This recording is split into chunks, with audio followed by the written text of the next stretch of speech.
Hey guys, welcome back. In this video, we are going to convert the given binary tree into its sum tree. So let's talk a bit about the problem. In this problem, you're given a binary tree and you are told to convert the given tree to a tree where each node contains the sum of left and right subtrees in the original tree. For example, if we have this tree, then each node here must contain the sum of all of its right and left trees. For example, this leaf node with value 3, it's having no further branches. So the value here in the resulting tree will be 0. And the same is true for all the other leaf nodes. They're not having further branches, so the value for them in the resulting tree will be 0 as well. Now come a level up.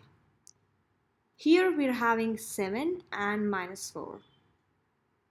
At the left of 7, we're having 3. And at the right, we're having minus 6. Right. So the sum of 3 and minus 6 is minus 3. So this node with value 7 will be replaced with a node with value minus 3 in the resulting tree. Now let's calculate the sum for the node with minus 4 value. So at its left we're having 7 and at the right we're having 9. So this gives us 16. So this node will be having 16 in the resulting tree. Now let's calculate the sum for the root node of this original tree. At the left it is having a tree with root 7 with further branches. And at right, it is having a tree with root minus 4 with further branches. So the sum of left subtree is 7 plus 3 plus minus 6, which adds up to 4. And the sum of the right subtree is 7 plus 9 plus minus 4. This gives us 12. Now adding up this left and right sum gives us 16. So the root must be having 16 as the value in the solution tree. And this will be the final tree or the solution tree. So now let's talk about how to approach this problem. How we're going to approach this problem. Think about it. If we have to replace the node values with sum, we must start from the leaf node, right? We must add the values for the left and right, and then by adding both we get the value for the node. So first we got to go to the left and then to the right, and then we must come to the node itself. So to start with branches first, or to start with leaf nodes, we must do this in post-order fashion. So you already know the steps to approach this problem. We're gonna do stuff recursively, first for the left child or for the left subtree, or you can say for the left node. And then we are going to go recursively towards right to get the sum of the right child. These 2 points will make more sense once you see the code for these steps. Okay. Now the third thing we are going to write or we are going to define here is the running logic. Running logic for the current node. So here's the thing I want you to notice. See here, if we are here at node 7, then the sum that we are going to get here is minus 3, right?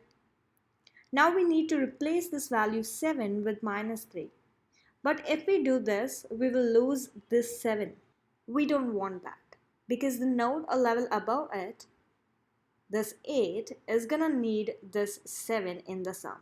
So before we update this 7 here, we will store it in a variable and then we will update this value minus 3 in the current function call. I guess the pseudocode will explain it more clearly. See this code? Here we are recursively calling getSumTree to get the sum of the left branch and getSumTree for getting the sum of the right branch. After these two recursive calls comes our third step, which is to define the logic for the current call. So the logic is, first we're going to preserve the value of the node, value of the current node, and let's call this variable old value. Now we're ready to update the node value with a new value. The new value will be the sum of left sum and right sum, right? Now, after this, think about what we're going to return from this call.